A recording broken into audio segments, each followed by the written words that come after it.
aplicaciones aplicadas en la física y relacionadas a la ingeniería química.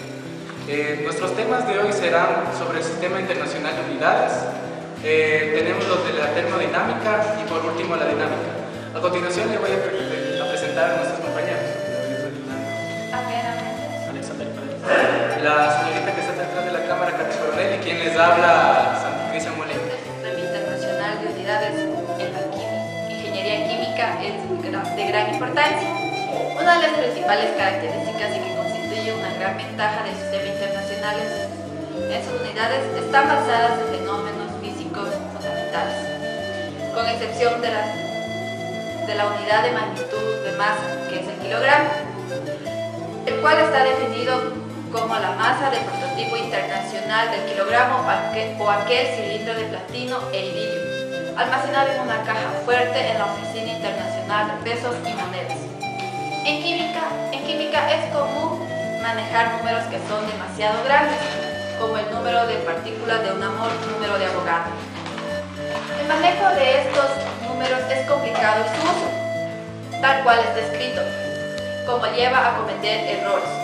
Para evitar este inconveniente se utiliza la llamada notación científica. La misma consiste en expresar los números de la siguiente forma: números x10 a la n, donde n es el número del 1 al 10, es decir, con una sola cifra entera, y n es un exponente que es un número entero positivo o negativo.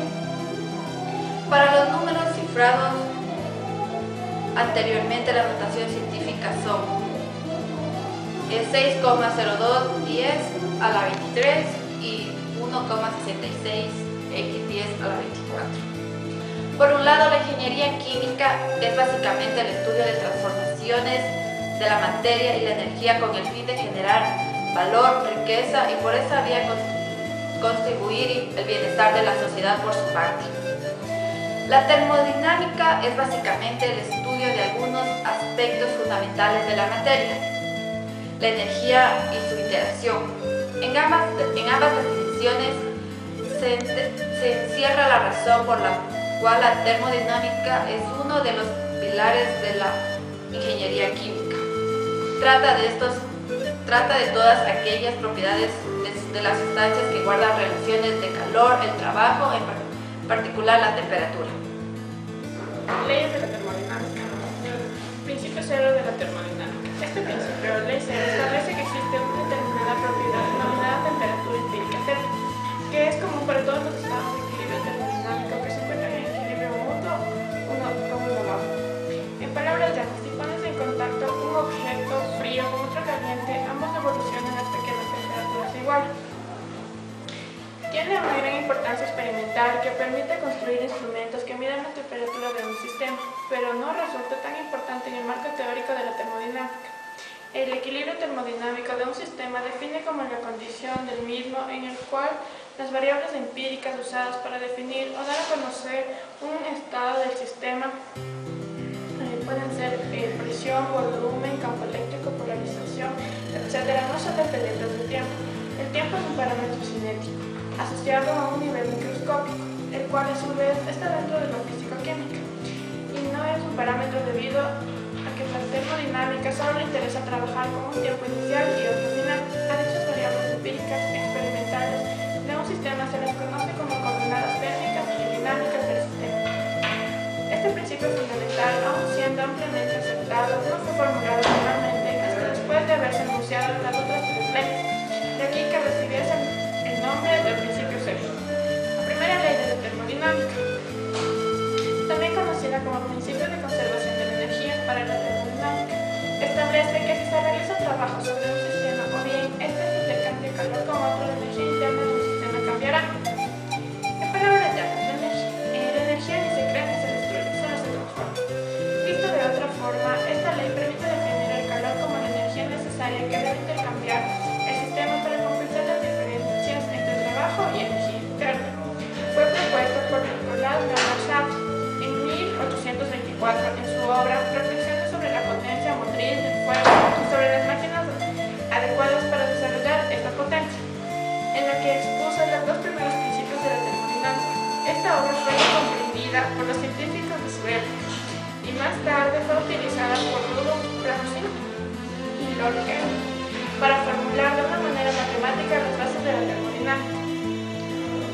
La ecuación general de conservación de la energía es la siguiente: energía que entra menos energía que sale es igual a la temperatura de la energía del sistema. Que aplicada a la termodinámica, teniendo en cuenta el criterio de signos termodinámicos, queda la fórmula calor de U es igual a Q menos W, donde U es la energía interna del sistema aislado, que es la cantidad de calor aportada al sistema, y W es el trabajo realizado por el sistema. Esta última expresión es igual a frecuente controlada en la forma U, el calor de U, que es igual a Q más W. Ambas expresiones aparentemente contradictorias son correctas y su diferencia está en que se aplica el convenio de signos Yupa o es tradicional.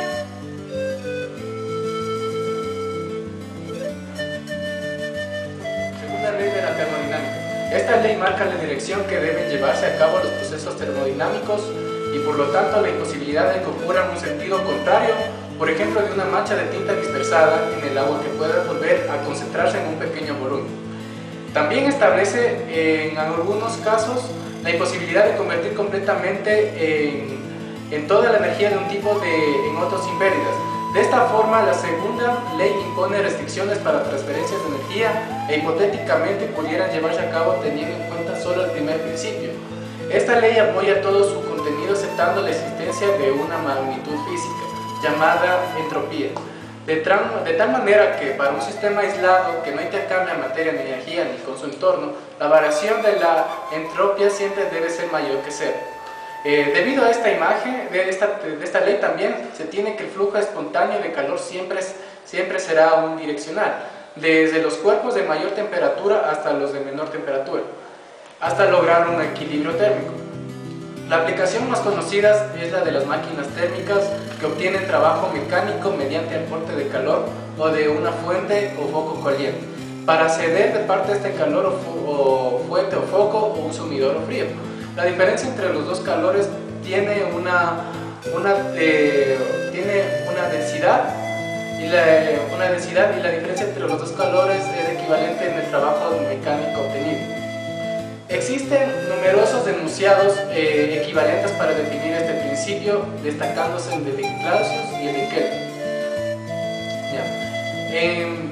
No es posible ningún proceso cuyo único resultado sea la extracción de calor de un recipiente a una cierta temperatura y una absorción de una cantidad igual de calor a un recipiente de temperatura más elevada. Tenemos el enunciado de Kelvin, que no existe ningún dispositivo que operando por ciclos absorba calor por ninguna fuente. Tenemos el enunciado de Kelvin-Planck, que es imposible construir una máquina térmica que operando en un ciclo no produzca otro efecto que la absorción de energía desde ese depósito y la realización de una cantidad igual de trabajo. Aparte tenemos otra interpretación, que es imposible construir una máquina térmica cíclica que transforme calor en trabajo sin aumentar la energía termodinámica del ambiente. Debido a estos procesos, podemos concluir que este rendimiento energético de una máquina térmica cíclica que convierte el calor en un trabajo y siempre será menor a la unidad, y estará en la próxima unidad cuando sea este rendimiento energético de la misma. Es decir, cuanto mayor sea el rendimiento energético de una máquina, menor será el impacto en el ambiente y viceversa. Tenemos la tercera ley de la termodinámica, que afirma que es imposible alcanzar una temperatura igual al cero absoluto. Mediante un número finito de procesos físicos, puede formularse también como el que a medida de un sistema dado se aproxima al cero absoluto. Su entropía tiene un valor constante específico. La entropía de los sólidos cristalinos puros puede considerarse cero bajo temperaturas iguales a cero. Y esto será en absoluto. No es una noción exigida para la termodinámica clásica, así que probablemente inapropiado se trata por la ley. Se puede definir un sistema como un conjunto de materia que está limitado por una superficie. Se puede definir un sistema como un conjunto de materia que está limitado por una superficie que le pone el observador, real o imaginario. Si en el sistema no entra ni sale materia, se dice que se trata de un sistema cerrado o sistema aislado. Si no hay intercambio de materia y energía, dependiendo del caso, en la naturaleza encontrar el sistema estrictamente aislado es, por lo que sabemos, imposible, pero podemos hacer aproximaciones. Un sistema del que entra o sale materia o energía recibe el nombre de abierto. Un sistema abierto se da cuando existe un intercambio de masa y de energía con los alrededores. Es, por ejemplo, en un carro, le echamos combustible y él desprende diferentes tipos de gases y calor. Este tipo de sistema cerrado se da cuando no existe un intercambio de masa con el medio circundante. Solo se puede dar intercambio de energía. En un reloj de cuerda no introducimos ni sacamos materia de él, solo precisamente un aporte de energía que emplea para medir el tiempo. En un sistema aislado se da cuando no existe el intercambio ni de masa y energía con los alrededores. ¿Cómo encontrarlo si no podemos interactuar con él? Sin embargo, en un termo lleno de comida caliente es una aproximación, ya que en el envase no permite el intercambio de materia e interpreta impedir que la energía o calor salga de él. El universo es un sistema aislado, ya que la variación de energía es cero. Variables termodinámicas. Las variables que tienen la relación con el estado interno de un sistema se llaman variable termodinámica o coordenadas termodinámicas. Entre ellas, las más importantes en el estudio de la termodinámica son masa, volumen, densidad, presión y temperatura. A continuación vamos a hablar de dinámica. La dinámica es una parte de la física que describe la evolución en el tiempo de un sistema físico en relación con las causas que provocan este cambio de estado físico o estado de movimiento. El objetivo de la dinámica es describir los factores capaces de producir alteraciones de un sistema físico, cuantificarlos y planear ecuaciones en movimiento. El estudio de la dinámica es prominente en los sistemas mecánicos, pero también se lo usa en la termodinámica y en la electrodinámica.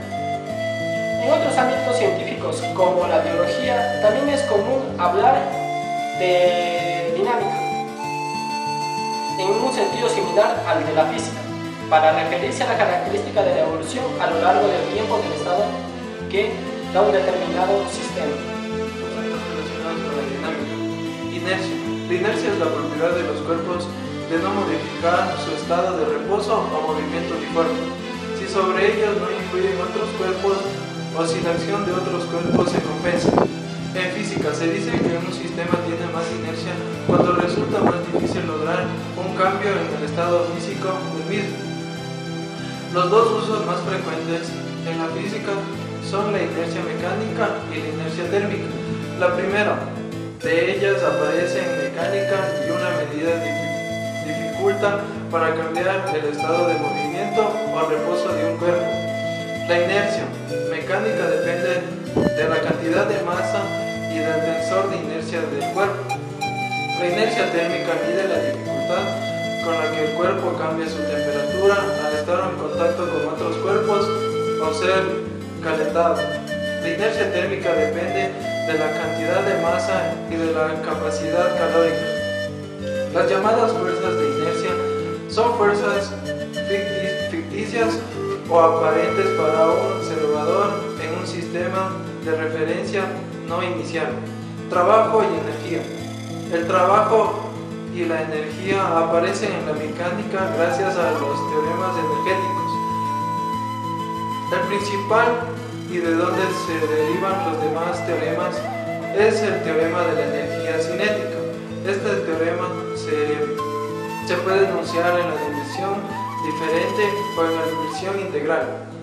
En adelante se hará referencia al teorema de la energía cinética como TES.